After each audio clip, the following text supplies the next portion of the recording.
Welcome to Separate Bathrooms. My name's Daddo. I'm Daddo. Today's a special day. We're celebrating you, Alison. Aww. Because you deserve it. Thank you. Yeah. Normally we'd have a guest in. When we first started off the podcast, it was just you and I having a yak. Yep. And you were deep into a project. Yes. And I'm stoked to be holding the physical version. Yes. Of it. This is your book. It is, honey. Yeah. You worked so hard on this book. Yeah. And it's all you. It's all you and your thoughts and the guests that you brought in. And a bunch of amazing people. Yeah. And that was, something that you wanted to have to create a broader view or get a more rounded perspective of menopause and perimenopause. Absolutely. I think the more voices that we hear, the more, exactly as you said, more perspective we get and we get, because everyone's going to have different experience, like anything in the world, and like getting your period for the first time, getting pregnant. Every woman's going to have their own experience, and I wanted a wide range of voices. There's common threads, but everyone's got their own way of dealing with it and their own experience with it. Yeah. Okay, well, let's just get this part out on the table. I'm gushing about you. I am. And I say it because to take on a creative endeavor like this, I've tried to write a book. I've tried to write a memoir. I've started it. I've gotten, 30, 40 pages in, and then something else shiny came up and I went to that. This is a real commitment, and it's amazing. I'm really proud of you that you did it. And there's so much good stuff in here. Thank you. And I know we've had a lot of discussions over dinner tables, and I've seen, listener, you got to, Alison didn't write this at a desk. She sat all over the house. I did. It was in bed. It was on the couch. It was on the floor. It was in the car. It was, she wrote this thing everywhere for a period of, about 3 years you're on this? Yeah, look, it's been coming for about 3 years. It got waylaid due to COVID, but a bit in the sense that it got held up in a long list of books that came through Allen and Unwin when as I say, every man and his dog was writing a book. But yeah, look, it's been 3 years in the making. But I need to say this to you, that you have just been such an amazing support to me from the minute it came across my way that I was asked to do this, or that I thought about doing it, and then I was asked to do it, which was a crazy beginning to the way that the universe kind of sent me Claire Kingston.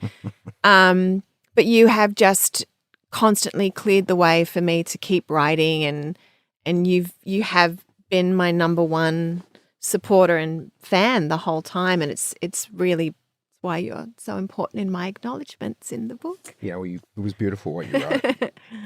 No, it's fantastic and well done. So that's now out, so I can now talk with you about it and the process of it, because I'm really curious about things that I have not asked you before with this. Firstly, our listener knows you, a certain you. You were a model, successful model. You're a mother of 3. You're married to the most difficult man in the planet, on the planet. For 30 years. All lies. You're a teacher. Now, some people might be surprised that you've written a book. I know that you've been writing for a long time, and you studied writing at UCLA in Los Angeles. So just take us through that bit.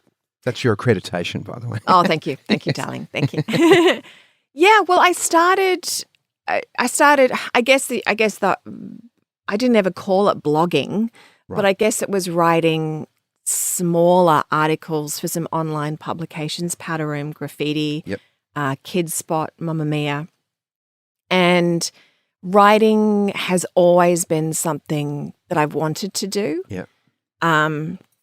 As you know, I'm a massive book lover. I can't my books are actually, I know it drives you crazy because I can't get rid of books. She won't throw them away. We have books, So boxes and boxes, and they weigh a ton. They do. And Every some time of we them are big, move. and some of them are small. Oh, Some of them are fat. I know, and I lament every time we move. I go, can I throw away this book? I can't. Or donate it, rather. I never throw them away. But so, and I love, my family's a big book reader. As you know, we all love our books in our family, and we swap books all the time, which is so great. The Brahe Book Club.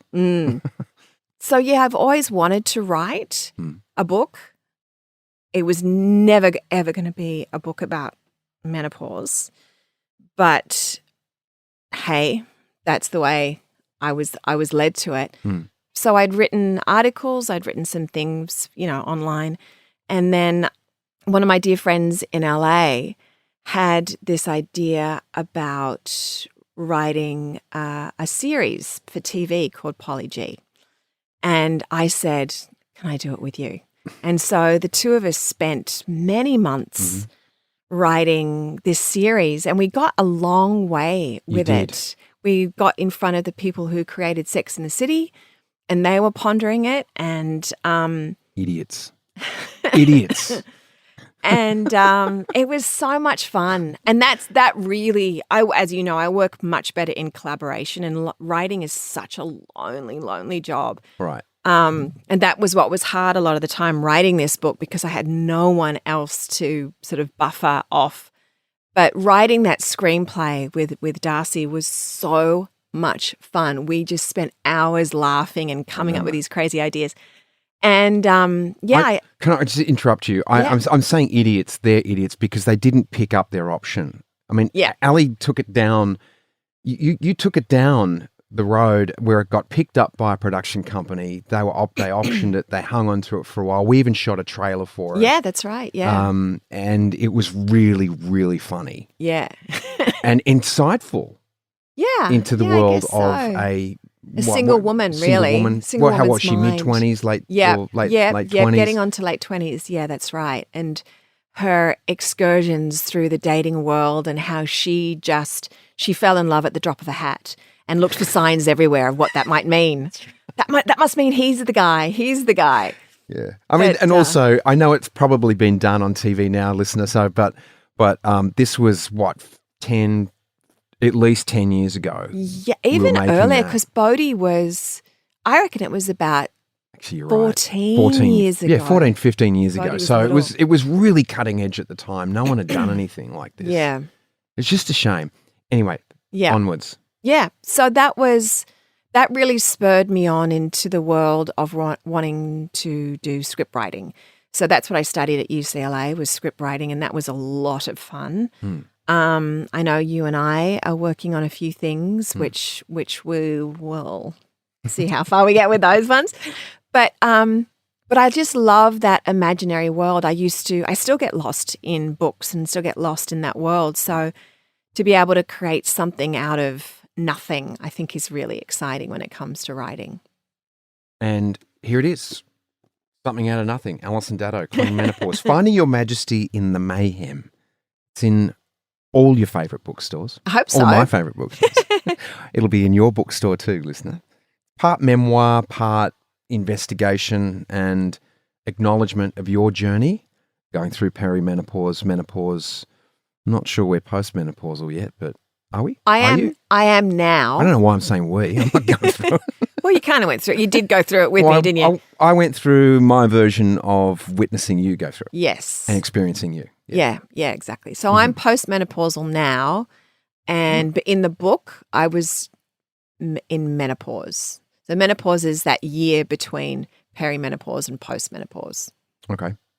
What did you want to achieve with this book by writing the book? Bottom line is I wanted women not to feel lonely because that's how I felt.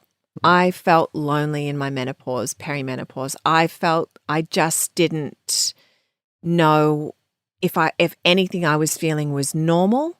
I didn't have anyone talking to me about their menopause and going, yeah, I felt like this, you're on track. This is exactly what happens. But also I didn't have anyone going, you're going to get through this. you're okay and there's light at the end of the tunnel, and the end result may be a second half of your life that is actually really fabulous. And I didn't have anyone telling me that. And I think that is still my most important message for the book. Own what you're feeling. If it's shit for you, own how shit it is. Have all the feelings that entail that, because I think that's the other thing. We're sort of told to kind of suck it up and, it's just menopause. It can be absolutely huge for women. It felt huge for me. And some women don't make it through. There's a high rate of suicide. There's a high rate of divorce. There's a high rate of homelessness around this age. So I just feel like there's a high rate of women losing their jobs. So there's so much to it that still hasn't yet been fully explored, fully talked about, in order for it to be understood with empathy, with women having all their feelings around it. And then also women going, it's all right because this is how I feel about it. This is the empowerment I've got now from menopause or post-menopause. This is where I am at my life now. This is what I've taken control of in my life. There's just not enough of the good stuff in there as well. And would you say that this is a complete guide to menopause, if you were to describe it to someone? Look, it's my guide, because other women are going to, as I said, have a very different experience to me. And, there's women in there who absolutely did have a very different experience to me. I just hope this speaks to people that are in that confused state and feeling like, I don't get it. Like, why do I feel this way? And then being able to read it and go, that's exactly how I feel. Because I know that helps me. I know when I read something or hear someone talk and it's a similar experience, I go, oh, thank God someone said it. And I say it very raw and I say it very open, and I share as deep and as split open as I possibly can, because that's the way that helps me. And I know that that's the way it helps me also if someone else speaks to me that way. So, I didn't pretty anything up about about how I went through it, Yeah. But you've brought your sense of humour to it, which is I great. think that's important, because I think that's what helps you get through it as well. Well, so do I, because the Elle that I know is really, really funny, and that was one of the things that attracted me to you all those years ago, and continually, that stokes the fire for me, is how funny you are. I think I lost my sense of humour, though, for a few years in there during the... Oh, I don't know about years, maybe a definite moment. Yeah. Chapter 1, So It Begins. I had other names for this book, such as Losing Your Eyebrows, Gaining a Beard, Death to Tampons, Supermodel to Super Old, Menno What the F, Hell Hath No Fury Like a Woman Needing Chocolate. Why can't you read my mind, you complete bastard? Not naming anyone's names. Yeah, it's like, I'm wondering, do I take that personally? It's so refreshing to read, to have your humour coming through with all the wisdom and the truth of your journal entries and things like that. Through the book. I didn't want it to be, I've read a lot of self-help books, and I find sometimes those self-help books they get very heady for me, and they get where I can only process just a little bit at a time. Yeah, right. And then sometimes I don't even come back to the rest of the book. So I wanted it to become somewhat of a easy ride. Let's just get on this ride and go through it and have some laughs, and just like you're sitting down at lunch and having a cup of tea and going, so how was it for you? This is how it was for me. I wanted it to be that feeling, so it was an easy read.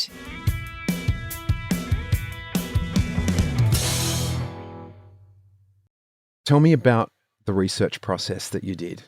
Obviously you went to the well, back to you. Yeah. But you also read a ton. I read a ton. I researched a ton. I spoke to a lot of different women, But I mean, mostly it's from, I mean, it really is mostly from my own perspective Yeah. and my own. It's not a, you know, I make that very clear. There is a whole section on there called help, which is different forms of help that might work for you. But I am clearly not a doctor. It was approved by a doctor, the book. But yeah, it was fascinating to go back into the history of menopause and where it came from. And, you know, it was very much Where it came from? in the sense of where we get our history of, a hysterectomy, you know, the hysterical woman, which was why men decided to take the uterus out, because women were getting these hysterical fits, which was really just a swing in hormones. So men decided, well, let's remove her uterus and ovaries, because that should work. Men were, doctors were, I say men, male doctors were removing the clitoris because they thought, well, that's going to help a woman get through this time in their life. You know, a lot of it's, I mentioned this in the book, that back in the days of the slalom, the slalom. I'm like thinking it's the slalom, the skiing, the skiing trials, not the skiing trials. The witch trials in Salem. The witch trials in Salem Okay. is that most of those women were women of menopausal age, and I think that that's really interesting. It's like, because I think that they knew a lot. And I think that was a scary thing for men. I think when women become so wise, and maybe they got sick of the shit and started speaking their mind, and people went, "You witch, I'm going to drown her," you know. But yeah, there's a lot about the history of it, which was really interesting to me. Yeah, well, my experience of you going through this, it's not so much that you came into wisdom, it's that you always had it, but your threshold for sitting on yourself and not speaking it became very thin. And you were like, nah, I'm just not going to sit on this anymore, because for one, I'm burning. Yeah. You know, and you were dealing with so many things internally that your patience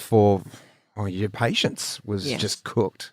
Yeah. And so you were just like, nah, I'm just gonna nip this in the bud. This is what I think. This is how I feel, and deal with it, because right now I don't give a crap, because I'm burning up or whatever. It's my hormones. Is that a fair assessment?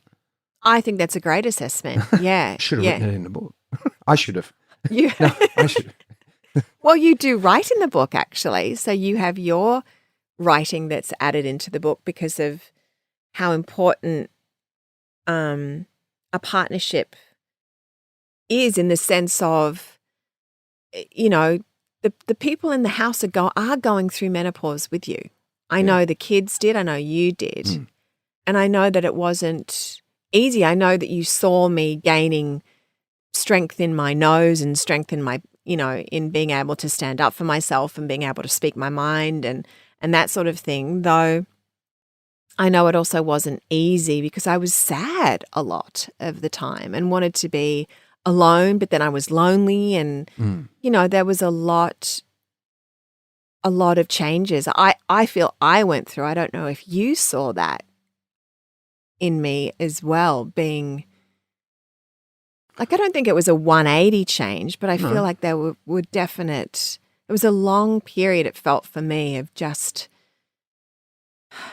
marking the days rather than enjoying the days. Yeah, but there was also other things going on too. We just moved here. Yes. So you'd left your friendship group in America. Yep. We started off basically in a brand new country, because Australia's quite different 25 years on from what we left it. Yeah. Internet and all that sort of stuff, but also whatever. Culturally, it's a different place. Better. Yeah, but my mum, like, there's 5 kids in our house. Well, I didn't know mum went through menopause, whereas our kids were aware of it because you spoke to it. Yeah.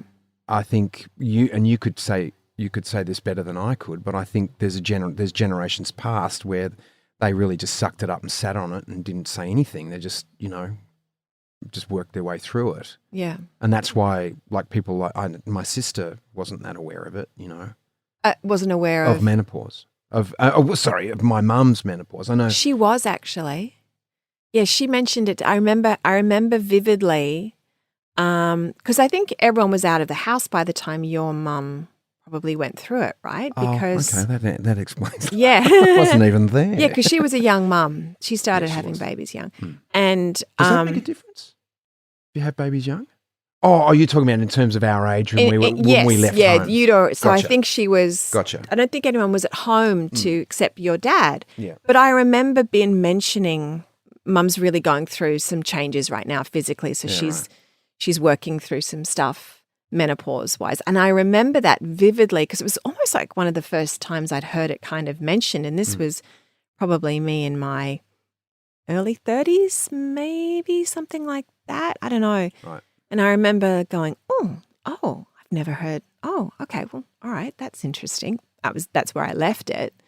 But yeah, Ben was aware of it. Right. Okay. Yeah. Okay. You're speaking from your experience in the book. You're also using other ladies. A couple of mates of mine are in there. Well, actually, my best friend. One of my best friends growing up, Ken's in there. That's he gives right. a male perspective. That's right. Who else can we look forward to reading? Rhonda Birchmore is in there. I adore her story. I just love it. Georgie Parker, who's also a good friend of yours. Yeah. Sally Obermeter. Her perspective's great. She, because of her cancer treatment, she went into early menopause, which is not uncommon when you've gone through a medical issue. Right. Anita Heiss, which is she's an amazing Indigenous writer herself, so she gives her perspective from an Aboriginal woman's place. Right. And Lynn McGranger, Good old who's Lynn. just divine. She's, well and truly postmenopausal, and she really gets into the postmenopausal zest and, how she feels about her life and how she feels about herself now, which is really lovely. She's a person who is comfortable. She is. In her life, in who she is. So is George too, by the way. Yeah, Georgie's awesome. Yeah. Actually, they all are, all the women. That's what I was thinking. All of them. I was just going to say, do you feel like menopause gives a woman that, I don't know, is it an opportunity? Is it to get comfortable? I mean, you just really have to get comfortable with yourself, don't you? You're forced into that almost. Yeah, look, I was listening to something the other day, and it was because I couldn't explain this in a medical way. I could only explain it in a feeling way. Was that the feeling of that nurturing sense of self, but the nurturing sense of self where it was all outwards. I want to nurture my children. I want to nurture my husband and my marriage and take care of everything else around me. That element seemed to really just turn towards myself. And it was a challenge in a lot of ways because I had identified so strongly with the nurturer, the nurturing mum. And then it seemed like all of a sudden I was like, I don't really want to go to that parent-teacher meeting. I'd rather go to Pilates. I want to go and actually just lie down for a bit and have a read. I don't really want to, have the snacks and the cup of tea on the boil waiting for the kids to get home. Like it was this kind of change, little things like that. But as our estrogen depletes itself, and that's part of what happens in perimenopause and menopause. Estrogen is what they call kind of the nurturing hormone. Right. So that is actually depleting. And what kind of comes up more is testosterone comes up a little bit more, which is a bit more of the action. And so our brain chemicals and our hormone chemicals are actually physically changing. So it's not just this feeling, it is an actual science that's happening within our bodies. So that's what was going on for me without actually me understanding the science behind it. I could only, as I say, go with the feeling of what was happening. So once I sort of understood the science of it, I was like, oh, yeah, that's why I feel the way I do. And that's okay. That's all Right. good. Wow. Yeah. I've never heard anyone put it like that. Did you? Yeah. Clearly, I haven't read that bit in the book.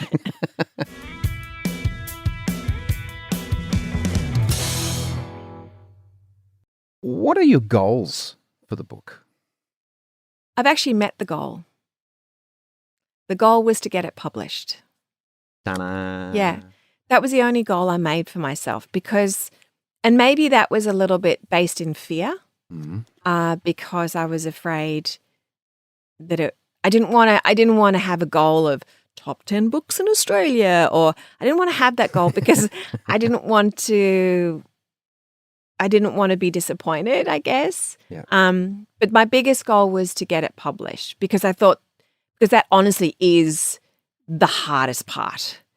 By far the hardest part was to get it published because you've got to write it, you've got to go through the editing process, and you have to wait and wait and wait and wait, to see when your book's going to be next in line for all of that and do the cover and come up with the bylines and come up with all that stuff. So there's so much that I didn't know about, what goes into the making of a book.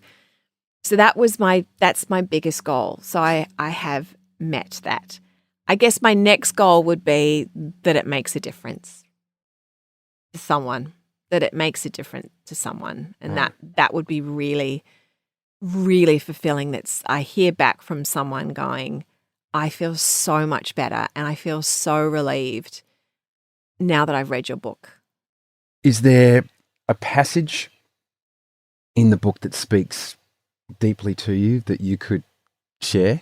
Yeah. What about I read one of the first, because I actually put my journal entries from that time into the book, many of them. Yeah. So I could read you one of my first journal entries. Great, about because my I feelings. have never read any of your journals. Okay. This is a journal entry from April 2018. Here you come again, the swirl, the pull of defeat and judgment. What am I doing with my life? I have no purpose. I have no talent, no direction. Why am I writing this book? I'm so stupid. No one cares. My body hurts, my knees, hips, back. I'm tired from the heat I feel. Every night I'm woken by hot flushes. Push the covers off. Feel chilly. Pull the covers up. Repeat all night. The sleeplessness has begun again, day after day, wearing down my resilience, my patience, my ability to lift myself up from the fog of nothingness. I'm turning in circles, looking for my way out, but all I want to do is sleep, lie down. Is that okay? Can I give myself over to the fog? I'm nervous, scared as to how far I'll be lost in it. I like the quiet. I don't want to be around anyone. I want peace. Don't pull at me, errands and boring shit don't interest me. Family coming today. I don't want to pretend that I'm all up and good. I'd like to just sit ever so quietly, breathe, read, sleep. That's it. What if I tip? The edge of the cliff looks nearer today. Not to jump, just to warn me. Don't fall into the abyss. If only I could rest my brain at night. Just to feel the release of a good night's sleep would balance me, help me. The crease between my brow grows ever deeper. I frown in my sleep when I don't sleep deeply. My brain tossing around every thought from the meaning of life to what I can make for lunch today. Need sleep, that blank, soft, kind sleep. Rejuvenating sleep. Too much Instagram, reading other people's lives, being sucked into the void of external interest never works for me. Deadens my soul, my creativity. Need to find something in my life to live for. Something that excites me and gets me out of bed with a spring in my step. Babies used to do that. Toddlers used to do that. I feel so lazy. My arms feel like lead. I've got to change this. How does that feel reading your journal? It feels good. It feels good. I'm not afraid or ashamed or scared of people knowing that that's how I felt. Because it empowers me to write it. And it's just, how I felt. It's just 100% honest of how I felt at the time. And I don't feel like that anymore too. So that's the other thing, that I know that I've gone through something. So I've had the changes, I've had the healing or whatever that is. So yeah, I feel fine about reading that. You said that you've reached the goal by getting it published. Yeah. Which is awesome. What is there an outcome beyond that now? I mean, I know you said if it helps someone and if I got a response, what happens if there is no response? What happens if the response is it's a bit of a setback, or in terms of like, it's not been well received, which is not true because it already has been well received. Look, people are going to hate it. There are going to be people who hate it. And I know that that's something that we've talked about a lot, because I stress about that. And I've mentioned before that I'm not a water off a duck's back type of a person. When people say mean things, I really take it to heart and struggle with that sometimes. So yeah, people are going to hate it, and I will, because it's a creative endeavor, and that's just, that I understand is what happens with anything, with your music. Not everyone's going to love your songs. Not everyone's going to love the TV show you're on, or the movie, or the book, or the artwork. So I do understand that. And I know one of our favorite people, Elizabeth Gilbert, who's written Big Magic, and she wrote Eat, Pray, Love. And one of our favorite things that she ever said, or that I quote all the time, is that do not let your creative endeavors be your children. You have to just write it and send it off into the world, and don't follow it around. So I'm attempting to remember that as well. Thanks for reminding me. You send it off. One, That's why I was like, my goal is to publish it. Yeah, right. And then send it off.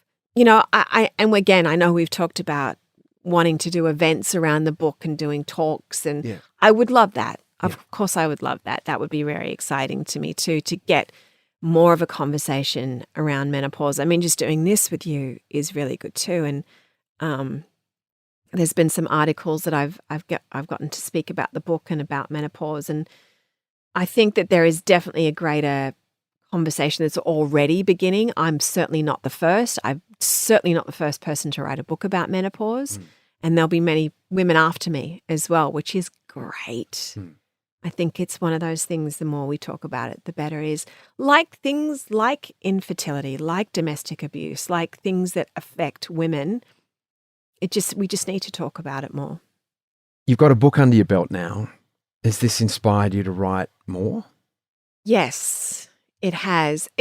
I was happy to take that break from writing, and particularly about something like menopause, because it is very much, there's a science to it, there's a feeling to it. And so I was very happy to sort of put that down for a bit. Yeah. And now that it's out, now I'm really excited to be talking about it again. Yeah. So I am looking forward to writing more. I think I would love to become a better writer. There's writers that I really, really admire who constantly write, and I just think that is the only way to get better. Is to keep practice. Writing, of course. Just do it. So there's some ideas floating around. I'd love to go back. One of my favorite things is script writing. So I'd love to go back to some of my script writing ideas, some of my ideas for films that I'd love to sort of jump back into that as well. So yeah, we'll see. You got a ripping kids book as well. Well, a couple kids ideas. Yeah. There's one that I'm kind of attempting to write with my dad in a way. Yeah. And because he's so gorgeous, and he's such an imagination factory. So we've been tossing around some ideas for this one book that I'm excited about. Ali's dad used to write a book for law. So you used to watch your dad, Yeah. right? Put that book together. It was known as the Brahe book Yeah. of law. Went through many rewrites and Yep. incarnations. ABC of Evidence, it was called. There you go. Yeah. Now, he used to come visit us in Los Angeles, and Ali gave Pa a T-shirt that said "The world's greatest storyteller." Yeah. And one day he's at the mall, and a lady walks past him and says, "Is it true?" And Pa says, "Excuse me? Is it true? Is what true? Are you the greatest? Are you the world's greatest storyteller?" He says, "Yes, I think I am." She said, "Can you tell me one?" And he did. He did. He told Polly in the purple He did. car or whatever. It was. So gorgeous. Because when my dad was a magistrate and he was actually Deputy Magistrate of New South Wales, so he was a very well-respected man in this great big office. And our kids would call him from America. Yeah. And he would drop everything and he would tell them stories over the phone. And this happened often every day for weeks and months. And his secretary and the people that worked in the office used to stand outside the door and listen to him telling stories to his grandkids in America and be so delighted by it. How could you not? I know. Well, he used to tell me stories when I was a little girl. He'd just make up stories. He wouldn't read to me, but he would make up stories. Cyril the magic fish, I'll never forget. He had a whole series about Cyril the magic fish. He's got to revisit. He's got to leave them because they're not written down. They're still not in his head. written down. That's right. You have to get to that. So it did go down the leash to you. It's a lot of your father. I mean, obviously exempling the research part of it. Yeah. You got to see that as a little girl, and so you would have taken that on innately. And yeah, it's wonderful how you've taken that from your dad and evolved it into your own life. Yeah. In such a beautiful, serviceable way. Is there any message that you want to leave our listeners with regards to the book? Because I know a lot of them are going to be buying it. Oh, look, I just want, I guess I would want women and men. I mean, that's again, I keep on reiterating that because I do want, there's actually a section in the book where I say this is where you hand it to your partner. And whether it's your partner woman, partner guy, whoever it is, but whoever is you're with at that moment, who's in partnership with you. So I just want women to talk about it, talk about menopause, find the empathy for themselves with it, find the care for themselves with it, and just go, you know what? I'm going to get through this. There's something about this that may very well be a new beginning for me. And, the book is very much about, because it's that autobiographical thing, and this is going to be individual to every woman. For me, what menopause really did was it had me looking back at myself as a woman and how I came to be who I was in that perimenopausal state. And that was a really amazing look back for me. And that's why I feel like it is such an intermission in women's lives where it's like, hold up, who am I now? How did I get to be who I am today? This is what I'm going through. All of this burning up and changes and growing bigger and growing a beard and as I scratch mine. All of that. Yeah. Who do I now want to be and what do I want to do for this second half of my life? What do I want to evolve into? What do I want to have more of? And so I want women to be asking themselves that question and have an amazing ride through menopause and postmenopause. Congratulations on the book. Thank you, honey. And Thank you for your questions. I know we're in separate bathrooms, but we're not in separate rooms. So I'm going to do this. I'm going to come over to your side. Well done. Thank you, honey. Yeah. See you next time.